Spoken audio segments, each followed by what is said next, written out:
For nearly 30 years, Marc Cosentino's pioneering work has towered over the field of case interviews. As Case Questions founder, Marc has trained over 150,000 people to find their perfect job fit, written over 100 cases, published 4 best-selling books, and delivered workshops on countless college campuses. And he has taught top companies how to use case interviews and case competitions to their greatest advantage. Based in Santa Barbara, California, Marc previously worked at Harvard University in career services. He is a graduate of Harvard Kennedy School, Harvard's program on negotiation, and the University of Denver. Marc, we are so excited to have you here on Strategy Simplified. Welcome. Well, thank you. I'm very happy to be here. Can you first just begin by telling us about your aha moment for writing Case in Point? Take us back to the day, the time, the crisp autumn weather, whatever was happening at the moment when you had that moment for the aha. All right. Well, I'll give you a teaser. It happened when I opened up a credit card bill because I have a wife who spends money like a drunken sailor. You've met Lisa, you know, she's a wonderful woman. We've been married. Lisa is a wonderful woman, yes. For 8 years, but she spends a lot of money. So back in 1988 is when I first learned about case interviews.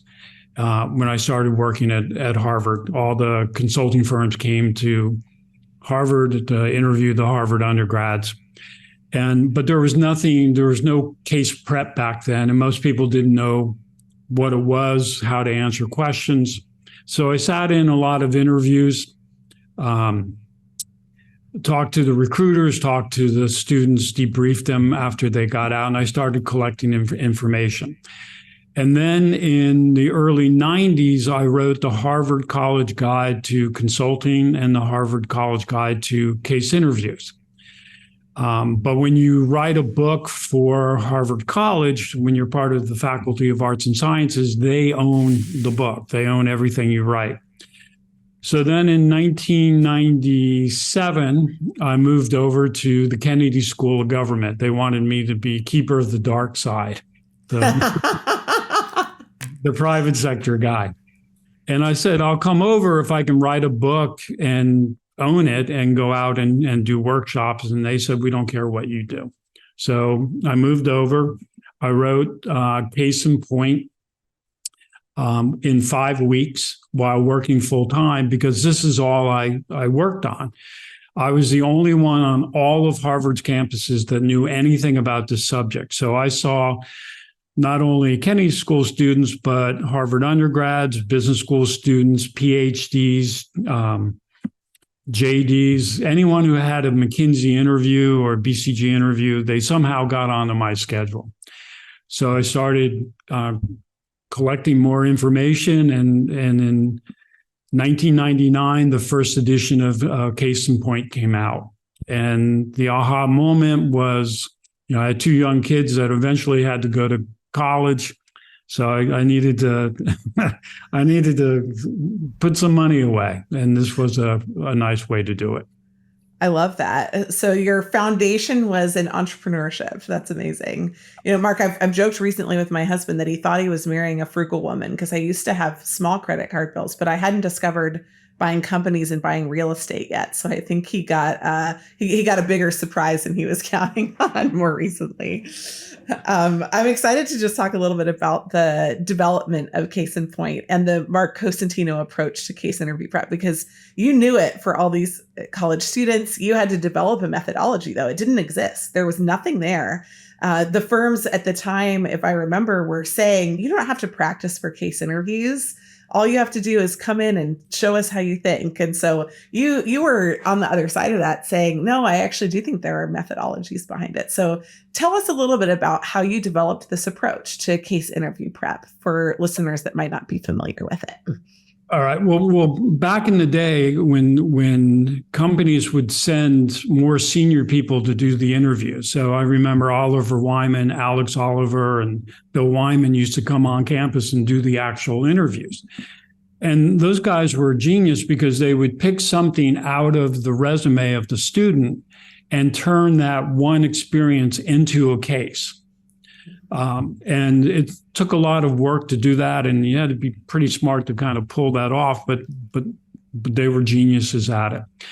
Then more and more people started coming, doing case interviews, and they weren't as senior, and so we needed to kind of prepare for the cases. And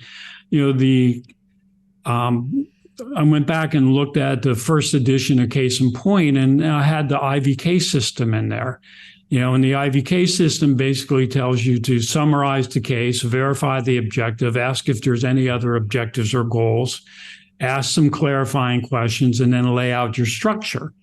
Had everything but, state a hypothesis. So, people use that still today.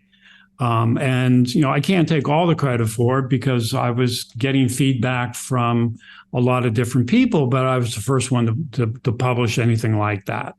And so they don't, now, back then, for a long time, there were maybe 3 books, major books out. Now there are like 15 or 20 books out. They all still use that method, but they don't call it the IVK system anymore because it's become common knowledge, right? So people still use that. That's how they get started in their cases. I love it. Well, so you talked about this history of these really senior people coming. It's so different than what we see today, right? These very junior people who are actually conducting first round interviews on cases they never worked on, with, scoring systems that have been developed and advanced by the firms. The model has it changed a lot. So is there one thing, if you go back to it, you kind of mentioned something that's really stayed the same, the IVK system. But is there something that you go back to in that first edition and you think, oh, that's not at all true today? It's not the same as what we used to do, and something that has kind of evolved in the space or in the interviewing process? Well, I think the structures have evolved. Back then, in the first edition, I had 12 different scenarios. So basically 12 different structures that the students had to memorize. But there was so much overlap in those structures that after, I think, the third or fourth edition, I changed it from 12 down to 4. And I still have those 4 in the book today because these are the structures that are basically carved in sand, right? So profit and loss, pricing, growth, and entering a new market. Those are probably the most common ones. And, they're not going to change all that much. But today, more and more cases fall outside the usual suspects. And so people have to handcraft a structure based on the case itself while making sure that it remains meaty. And that's the real kind of struggle these days. And that's kind of the big difference from what it was. And one of the kisses of death of a case interview, right, is taking a prefabricated structure and jamming it into, any case. And the culprit is mostly the profit and loss structure. People still do that all the time. So don't. Handcraft that structure, and there are components. You want to your chances are you're going to ask questions about the company or the client. Chances are you're going to ask questions about the market. And so kind of having a good understanding of those two things before going in will allow you to walk into the interview. Your confidence is going to be high.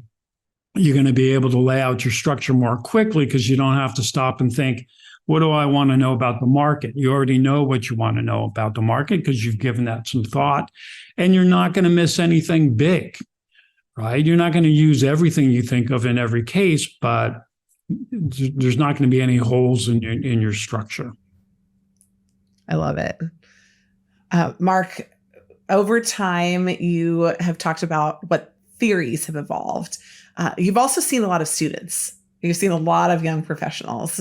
They've come through your workshops. They've been in rooms with you one-on-one. I understand that you do some one-on-one sessions with students on college campuses. And So what do you see? What are the most critical skills for young professionals that are preparing for the corporate world? And maybe a second part of that, which you can answer together or separately, how has that changed since you've been in the field?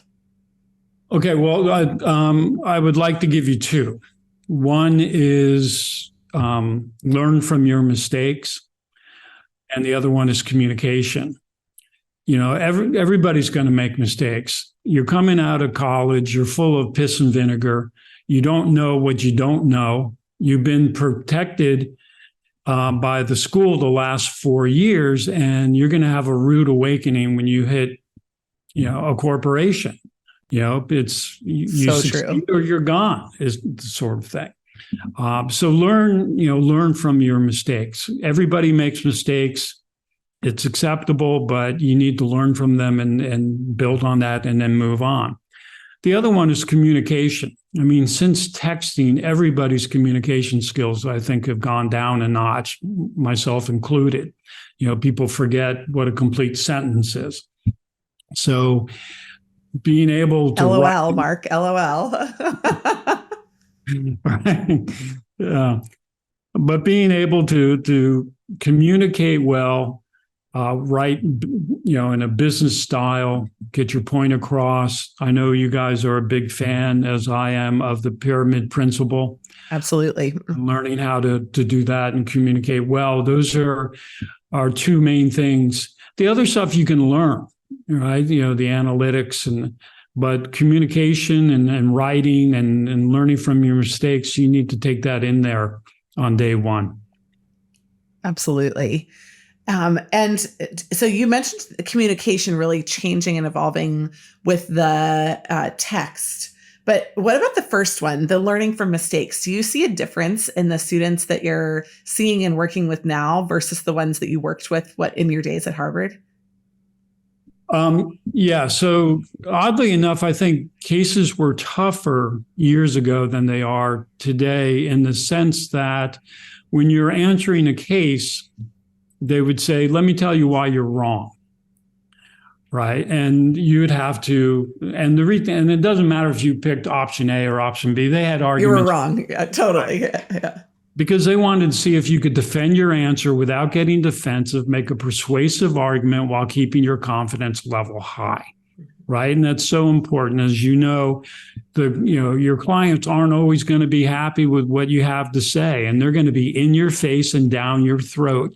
And we want to make sure that you can handle it, that you're not going to totally break down in tears or, throw a wobbly. You have to be able to defend it and remain professional. So, I think that's harder. People don't do that as much anymore. Also, so when I do cases with students, I still do that all the time. And a lot of them just crumble. They'll just say, oh, well, that was a good argument. You're right. And even though they had a good argument, they don't defend it.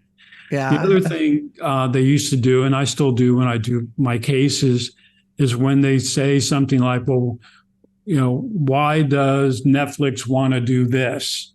And I'll say, well, why do you think? Right? I'll throw it back in their face. And when I do that, they freeze because no one's ever done that to them before. And it happens. It still happens today, not as much as it used to happen, but they got to be prepared for that. So those are, I think, two things that I still do. Maybe it's old school, but you got to be prepared for that sort of thing.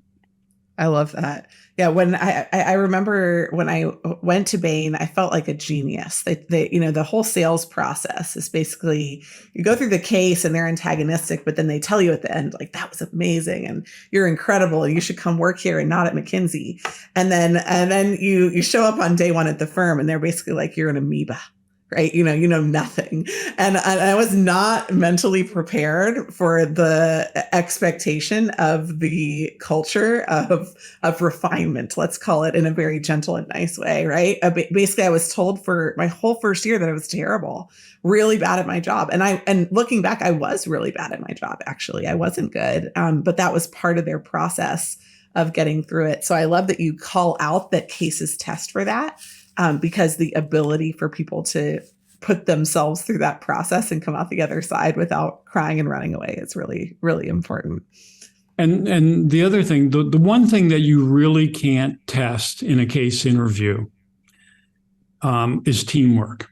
You can bring the interviewer into the process, make them feel like a stakeholder, make them feel like a client, which you should be doing.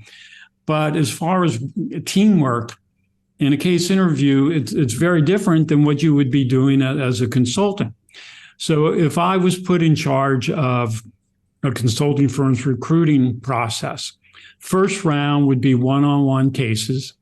Second round would be a case competition with the other candidates, right? You get thrown in with 3 people you don't know.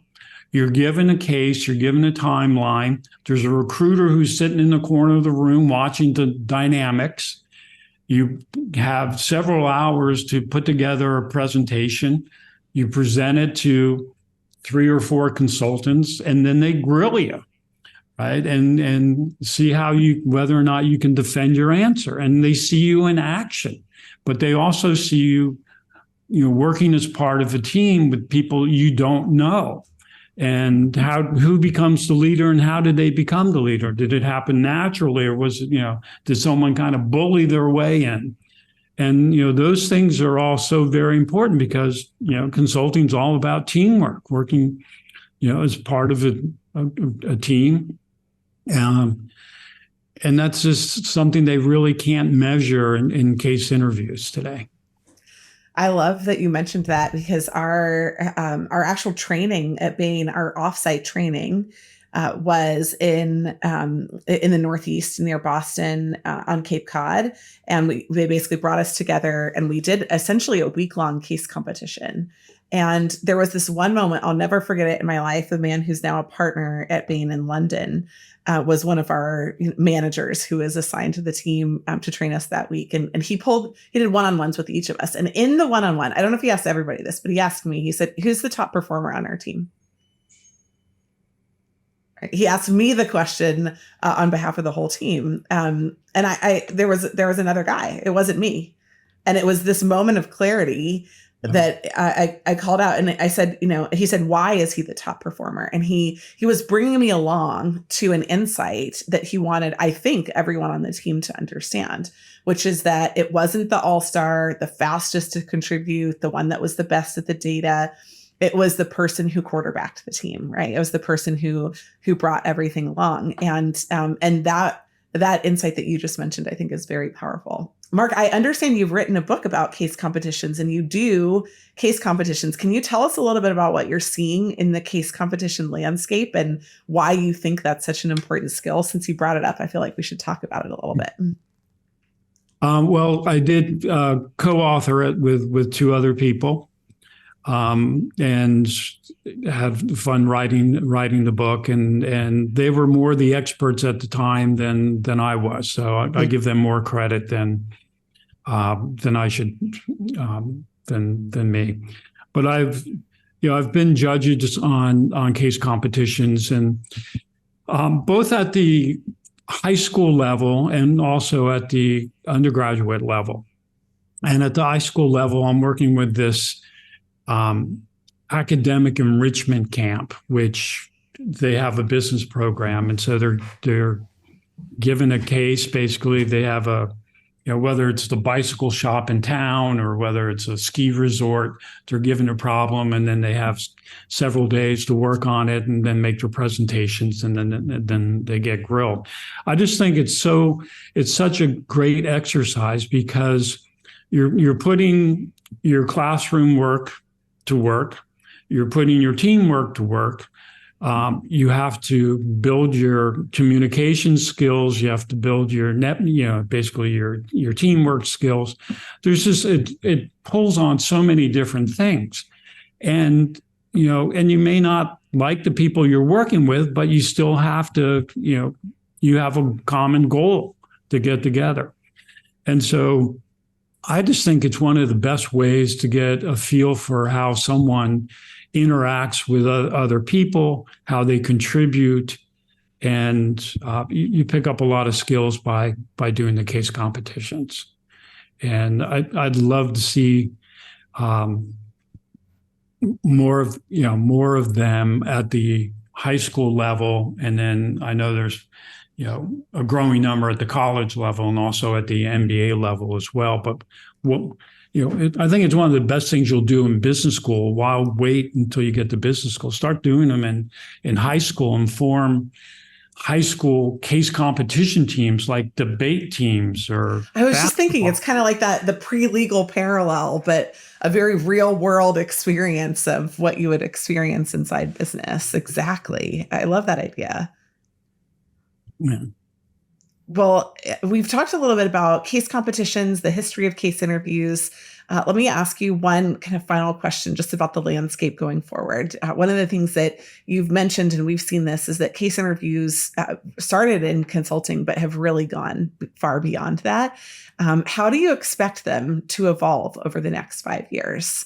What do you think that we'll see? What kind of changes? Who will be using them? Will there be differences in the way that case interviews look in the next 5 years? All right. Well, we've seen some major changes, and certainly the last 10 years, it used to be all about consulting, but now if you're interested in marketing, strategic planning, operations, logistics, finance, private equity, investment banking, human capital, venture capital, pretty much you're going to get a case. And the marketing cases have changed a great deal over that period of time because 7 years ago, you used to get a marketing case and there wouldn't be a number in the case, right? It was all about the 4 Ps of marketing. Now, it's all about big data. And so marketers have to do well on their math with lots of zeros. And that's a big change.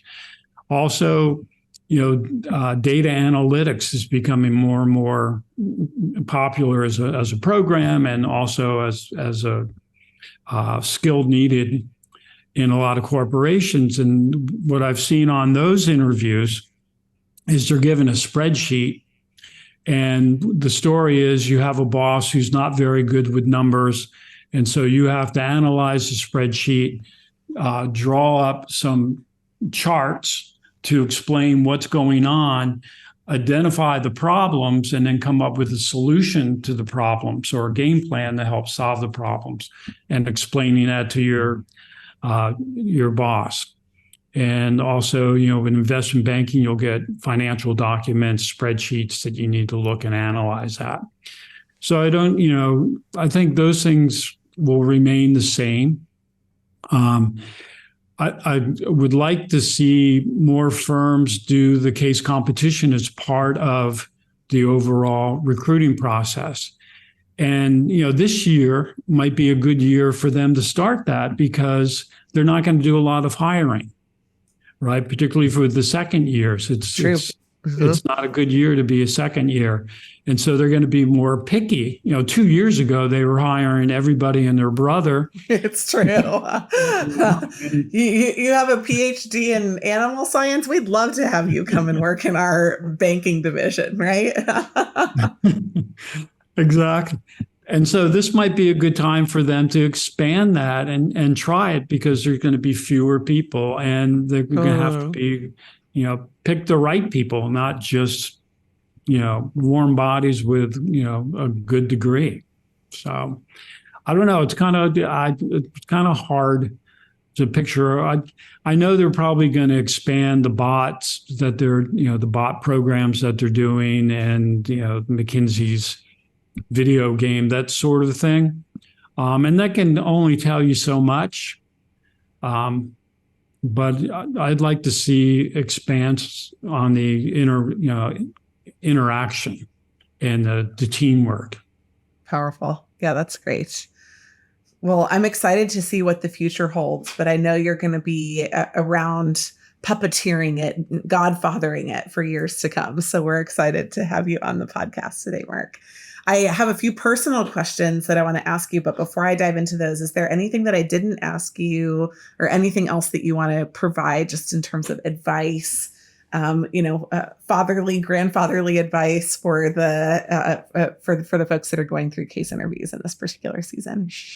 Well, keep in mind the goal.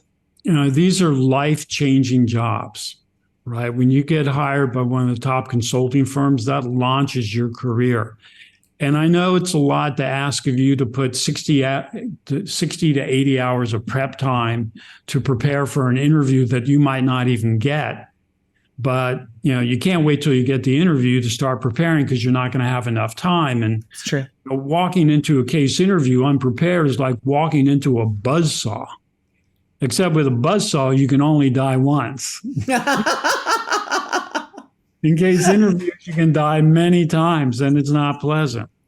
They never let you die fully, right? They keep it going.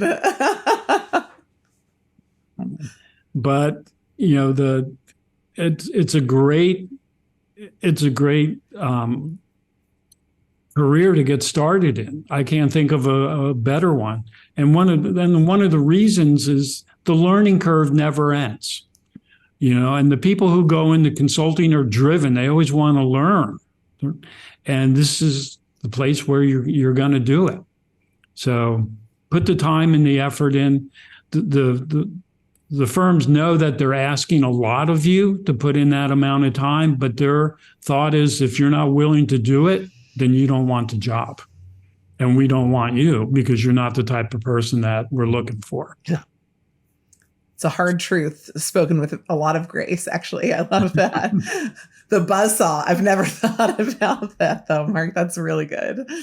Well, let's talk about just a few fun things about you, and then we'll wrap up. So when I was in your house a couple of years ago, we had the privilege of doing a one-on-one interview with the Godfather of case interviews, Marc Cosentino, and I noticed a shrine to a particular historical figure. So I put this question in here.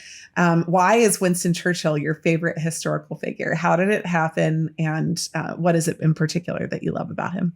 Well, it happened in 1986. I was watching a PBS show. It was a one-man show on starring Robert Hardy on Winston Churchill, and it was an amazing play. We know that he was significant in World War II, but did you know he invented the tank? Did you know that he fought in 5 different wars and he had extraordinary amount of courage? And he's also very witty. He has great one-liners. He's smart. But I think he was the most important figure in the 20th century. And the reason why I know that is because we're not having this conversation in German, right? Because he stood alone. In the early 1940s, America was standing off to the sidelines, being an isolationist. They didn't have a lot of weapons to use, and his only weapon was words. He was one of the great orators of all time. And so those are some of the reasons why I really like him, but he wasn't, and I also like him because he wasn't perfect. He had a lot of faults, and he got a lot of things wrong. He got women's suffrage wrong. He got India's independence wrong. He got King Edward and Wallace Simpson wrong. He got the Dardanelles wrong, but he learned from his mistakes. And, he was the driving force in saving Western civilization. And you can't forget that. And I know that, these days he's getting thrown under the bus a lot, that people are, spray painting statues of him. And he's been called, a racist and an imperialist. And he wasn't perfect. But you have to put things in context. Right. And, life back in the, late 1800s up until, the 1940s when he was PM, and then he died in 65. Those were very different times. And you can't measure anyone in a different time set. So I think, I'll stand by him. I think he was the greatest man of the 20th century and has really influenced me. And no one has been quoted more than Churchill, except maybe Jesus or Muhammad. But you always have people, throwing out Churchill quotes. So I'm a big fan. I don't know what crowd you hang out with, Mark. I feel like I haven't, nobody in my circle is throwing out a Churchill quote. Maybe I should hang out with different people. I like that. What's your favorite one? Do you have a favorite Churchill quote? Well, a story. So one of his, Lady Astor, who was an American by birth, who moved to England, became an MP, never really got along with Churchill. And she said to him, "Winston, if you were my husband, I'd put poison in your coffee." And he said, "Nancy, if I was your husband, I'd drink it." So just really quick things like that. But there's a lot of great quotes that I'll send you a book if you want. I have 100 books on Churchill. So I love it. Well, this year, my sixth grader, he has to do reading every night and then write something about it. And so he would love to read the same books he's already read. He's an avid reader, but I'm making him read biographies of different people. I don't have one on Churchill that I've had him read yet. And so it's everything from sports to historical figures to, figures of faith, political figures, artists, right? All kinds of different writers, all kinds of different folks. But I'd love to introduce him to Churchill through your eyes. Yeah. All right. Second question. What is the wackiest question you've been asked in a teaching session? Can you walk down the street in your hometown without getting recognized and bothered? Well, that's some pretty serious celebrity status there. What's your answer, Mark? What's your answer? I said, well, I live in Santa Barbara, along with Ellen, Oprah, Kevin Costner, Jeff. Meghan and Harry now. Meghan and Harry, Jeff Bridges, Katy Perry, Orlando Bloom. I mean, I'm the last person that anyone's going to come up to and give, and ask questions. I do get recognized every once in a while on a college campus or an MBA campus, but no one's bothered me here in Santa Barbara. You don't have to wear dark sunglasses and a ball cap everywhere you go, huh? Right. Well, you can tell that they're coming down the street because they do wear the ball cap and the glasses, but it's the way that they walk. They I saw Aaron, like on purpose, huh? Aaron Eckhart the other day, and he was just kind of walking like this, like he's in a hurry because he doesn't want anybody to recognize him and stop him. But my son-in-law owns a restaurant, and Kevin Costner came in with his wife and 2 kids, obviously before he got divorced. So this was a couple of years ago. And everybody left him alone.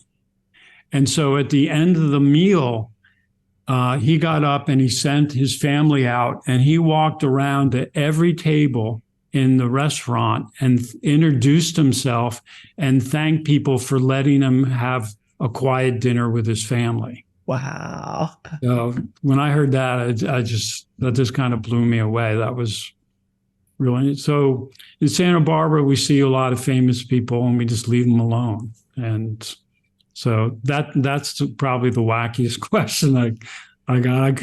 I was stunned when this guy asked me that, but. I wonder what Winston Churchill would have said, huh? There was something probably funnier than anyone that we know could come up with.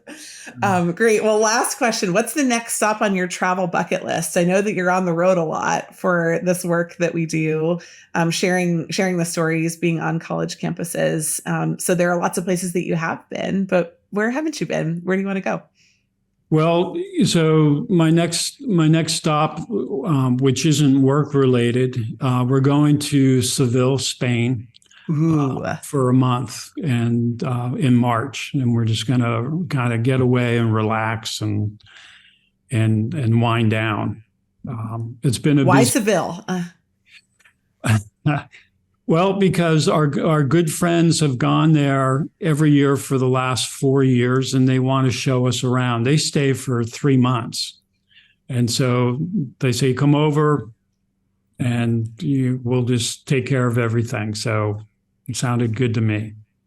So Those are the kind of friends you want to have. You mentioned that things have been busy over the last recent time, and it'll be good to relax. Anything in particular that you've been cooking up or working on that's kept you busy?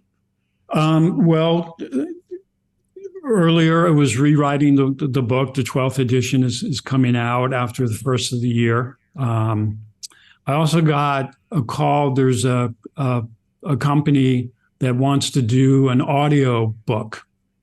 Oh. So I signed a contract for that. So that I'm Is not Kevin Costner doing the voiceover? Tell us the truth. That's still up in the air. I'm not doing it. But we don't know who's going to do Who it. the voice artist is going to be. Yeah. And then, while I'd say 75% of my workshops are via Zoom, I still, do college campuses. So I've been back to Boston 4 times already this fall. Friday, I'm driving down to USC and doing a live workshop down there. But yeah, I'm torn because I love being in front of people. I love the energy when you do those workshops, but it's also nice to sleep in your own bed, and travel isn't what it used to be. So true. And I travel alone. So I took Lisa on 2 trips, right? And her plane ticket was paid for because I had points. Her hotel was taken care of, but somehow the trip cost me 5 times the amount of money than if I went by myself. Yeah, I'd be eating in Subways and Subway sandwich shops instead of the Ritz hotel or wherever she wants to eat. So 5 times, that's a gift though. I feel like I need to travel with Lisa. I think I could learn a few things. But bring your credit card because I'm cutting hers up. Yeah.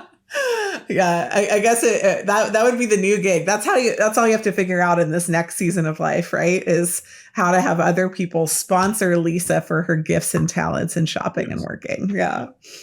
Amazing. Well, Marc, thank you so much for the great conversation today. Any final thoughts that you want to share before we sign off? No, it's worth the time and the effort to put into it because it launches your career and you won't regret it. And I've had a lot of fun this morning. Thank you. I appreciate this. It's been a while since we chatted, and it was great to catch up. It is. Yeah. Thanks again for coming on. You're welcome.